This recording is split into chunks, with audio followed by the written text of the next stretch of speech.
जय हिंद। भारत का स्वर्ग कहा जाने वाला कश्मीर और उस पर बनी फिल्म द कश्मीर फाइल बड़ा ही विवादित रहा है। तो राजा हरि सिंह से लेकर द कश्मीर फाइल फिल्म बनने तक का सारा इतिहास आज की इस वीडियो में बताने वाले हैं और द कश्मीर फाइल फिल्म की कहानी क्या है उस पर भी विस्तार से बात करने वाले हैं। तो चलिए वीडियो को शुरू करते हैं। उससे पहले रिक्वेस्ट रहेगा कि चैनल को सब्सक्राइब नहीं किया है तो सब्सक्राइब करके नोटिफिकेशन बिल को ऑल पर जरूर क्लिक कर लीजिएगा। तो चलिए शुरू करते हैं। तो सबसे पहले हम चलते हैं दोस्तों भारत की आज़ादी 1947 के बाद क्या कुछ हुआ था। तो 1947 ईस्वी में अंग्रेजों से आज़ादी मिलने के बाद भारत का विभाजन दो मुल्कों में हुआ, हिंदुस्तान और पाकिस्तान। और उसमें जो बच गए थे वो 565 रियासतें थी जिस पर रजवाड़ा हुआ करता था, यानी कि राजाओं का शासन हुआ करता था।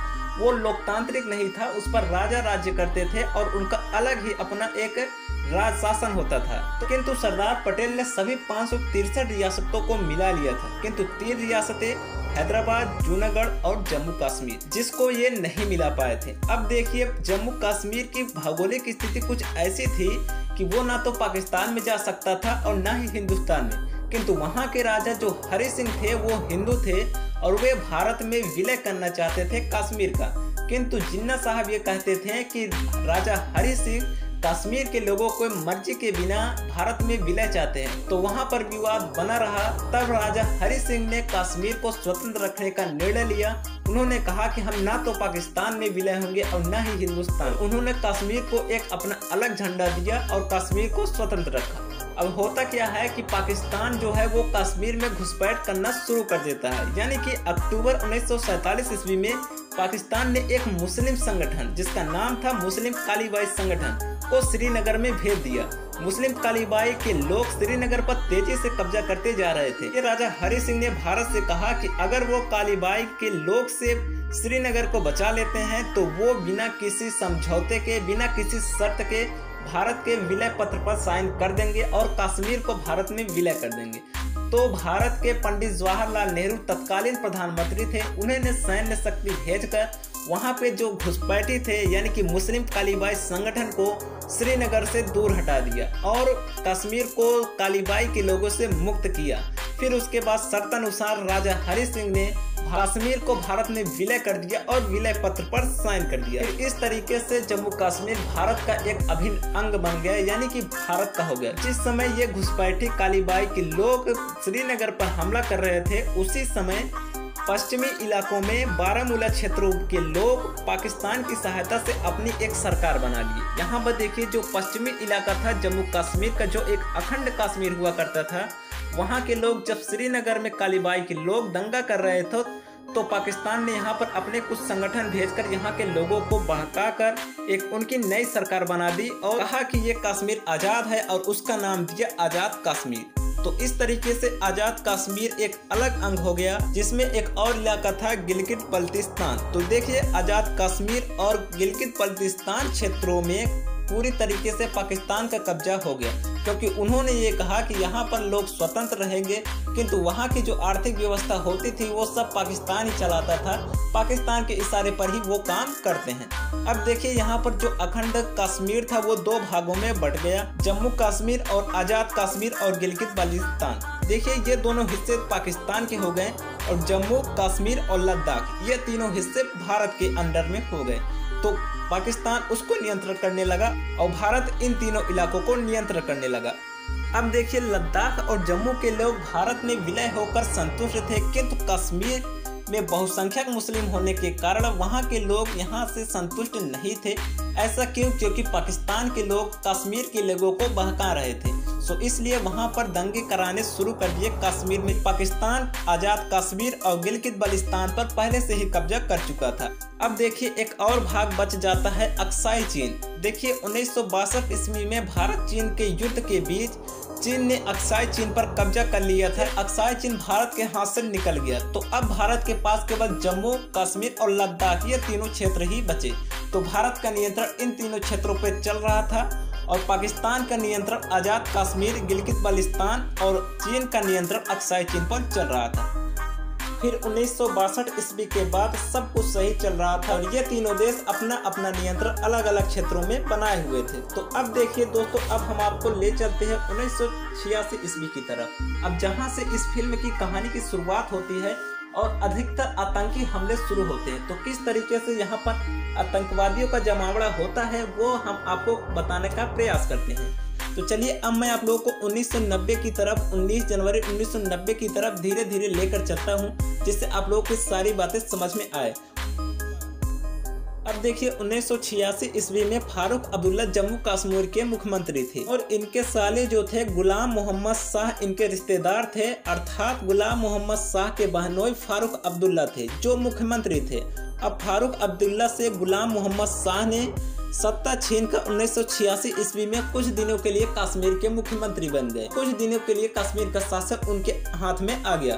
तो उन्होंने एक निर्णय लिया कि जो वहां पर न्यू सिविल मंदिर है उसको गिराकर वहां पर एक भव्य मस्जिद बनाया जाए।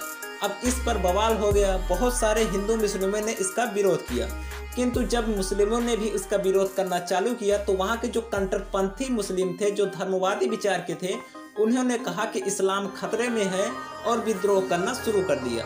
तो देखिए वहाँ पर विद्रोह बहुत ज़्यादा बढ़ गया, वहाँ पर दंगे होने लगे, तो वहाँ पर शासन व्यवस्था बिगड़ने लगी। अब शासन न संभाल पाने की वजह से गुलाम मोहम्मद शाह को वहाँ के तत्कालीन राज्यपाल ने उन्हें निष्कासित कर दिया, यानी कि मुख्यमंत्री पद से हटा दिया, बर्खास्त कर दिया। उसके बाद फिर वहाँ पर चुनाव हुआ।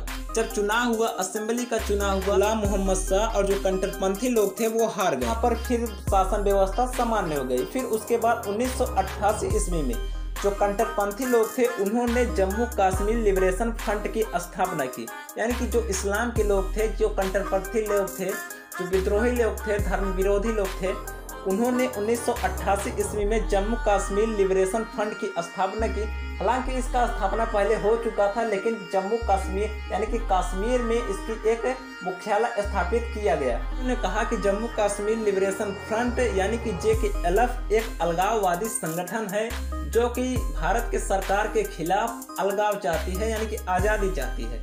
तो JKLF का स्थापना हो गया। फिर उसके बाद 14 सितंबर 1989 को बीजेपी के एक नेता थे, इन्हीं के लोग JKLF के लोग ने इनकी हत्या कर दी। इसके बाद यहाँ पर देखिए 1.5 महीने बाद यानी कि JKLF के स्थापना होने के बाद यहाँ पर दंगे चालू हो गए। अब मैं आप लोगों को JKLF के बारे में बता देना चाहता हूँ, जम्मू कश्मीर लिबरेशन फ्रंट वास्तविक में क्या था। देखिए लोगों का कहना है कि वास्तविक में ये एक आतंकवादी संगठन है, न कि कोई अलगाववादी संगठन। यहाँ के जो लोग सभी मुस्लिम लोग थे और कट्टरपंथी थे। तो देखिए JKLF के लोगों का विस्तार हो रहा था, उसमें ज़्यादातर मुस्लिम उससे जुड़ रहे थे। उन्होंने कहा कि हम आज़ादी चाहते हैं, कश्मीर को आज़ाद कराना चाहते हैं भारत से, और हम एक अलगाववादी संगठन है, इसमें हमारा कोई विरोध नहीं कर सकता। तो उसके बाद 14 सितंबर 1989 ईस्वी को बीजेपी के एक नेता को इन्होंने मार दिया, यानी कि JKLF के लोगों ने। तो अब जो कर रहे हैं वो JKLF के लोगों ने ही किया है। उसके 1.5 महीने के बाद जज गंजू की हत्या कर दी गई। अब देखिए जज गंजू कौन थे, तो गंजू वही थे जो JKLF के एक नेता को फांसी की सजा दी थी। देखिए इन्होंने कहा कि JKLF एक अलगाववादी संगठन है, जबकि ये एक आतंकवादी संगठन है। इन्होंने बहुत सारे लोगों की हत्याएं की। उसके विपक्ष में जब जज गंजू ने इनको फांसी की सजा सुनाई तो इन्होंने जज गंजू की भी हत्या कर दी। उसके बाद देखिए 4 जनवरी 1990 को, अब बात आती है 4 जनवरी 1990 को, हम आपको बताने जा रहे हैं 19 जनवरी 1990 को, जिस पर द कश्मीर फाइल फिल्म बनी है।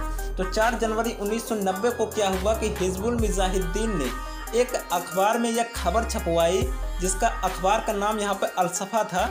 उन्होंने यह खबर छपवाई कि कश्मीर से सारे पंडित 19 तारीख को अपना घर छोड़ दिए। तो वहाँ पर देखिए दोस्तों, वहाँ के लोगों में JKLF के लोगों ने भारत के खिलाफ विद्रोह पैदा शुरू कर दिया। और वहाँ पर एक नारा भी दिया जाता था जो कि इस फिल्म में बताया गया था। वो नारा था, जागो जागो सुबह हुई, रूस ने बाजी हारी है, हिंद पर लर्जन तारे, अब कश्मीर की बारी है, हम क्या चाहते आज़ादी है।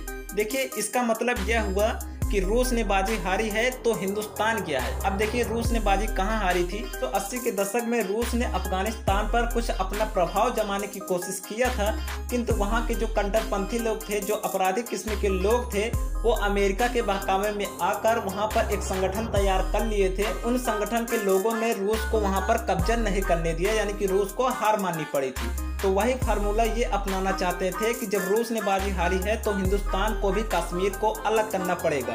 तो यहाँ पर इन्होंने ये कहा कि हम आज़ादी चाहते थे। उसके बाद यहाँ पर जो फरमान जारी किया गया था 1990 में 4 जनवरी को अखबार में, तो उसमें कहा गया था कि सभी पंडित 19 तारीख को कश्मीर छोड़ दे, यानी कि आलिफ गालिब जालिब का नारा देकर उसमें यह छपवाया गया था कि सभी पंडित या तो कश्मीर छोड़ दे, या तो मर जाए, या तो हमारे साथ विलय हो जाए, यानी कि वो मुस्लिम बन जाए। तो यहाँ पर इस तरीके से कुछ न्यूज़ छपवाई गई थी। तो वहाँ के डर के सभी पंडित जो थे वो 19 तारीख को वहाँ पर लगभग ये आंकड़ा माना जाता है कि सभी 70,000 परिवार अर्थात 7 लाख लोगों ने कश्मीर को छोड़ दिया था। कश्मीरी पंडितों ने उन्होंने जम्मू और दिल्ली की ओर पलायन कर गए। तो यहाँ पर देखिए कुछ इस तरीके की कहानी है द कश्मीर फाइल फिल्म में। और यहाँ पर देखिए दोस्तों, ये जो JKLF के एक यहाँ पर नेता थे जिनका नाम बिट्टा कराटे है, उन्होंने खुद स्वीकार किया था कि इसने 20 निरपराध लोगों को मारा है। तो यहाँ पर देखिए दोस्तों, बिट्टा कराटे का इंटरव्यू अभी यूट्यूब पर भी है। एक यूट्यूबर ने इनसे पूछा था कि आप JKLF के सदस्य हैं तो आपने इन निर्दोष लोगों को क्यों मारा। उन्होंने खुद स्वीकार किया है कि हमने इन निर्दोष 20 लोगों को मारा है। तो उसका आप यूट्यूब पर सुन सकते हैं, बिट्टा कराटे नाम से उसका इंटरव्यू अभी भी अवेलेबल है। तो यहाँ पर देखिए दोस्तों, 4 जनवरी 1990 के सभी कश्मीर पंडितों ने अपना स्थान छोड़ दिया था। और यहाँ पर इसी को लेकर एक फिल्म द कश्मीर फाइल बनाई गई है। यहाँ पर देखिए दोस्तों, जो कुछ भी जानकारी थी हमने बता दी आपको। कश्मीर विवाद क्या है, वहाँ पर क्या आतंकवादी संगठन किस तरीके से, हालांकि आज भी वहाँ पर आतंकी हमले होते रहते हैं, आज भी वहाँ पर अपराध कम नहीं हुए हैं, किंतु इस फिल्म के माध्यम से जो कुछ भी दर्शाया गया था वो एक विशेष तारीख को दर्शाया गया था, 19 जनवरी 1990 के। सो मैंने उसका बिल्कुल डिटेल्स में आप लोगों को बता दिया। तो वीडियो अच्छी लगी हो तो एक लाइक ज़रूर कीजिएगा। तो चलिए, जय हिंद, मिलते हैं नेक्स्ट वीडियो में।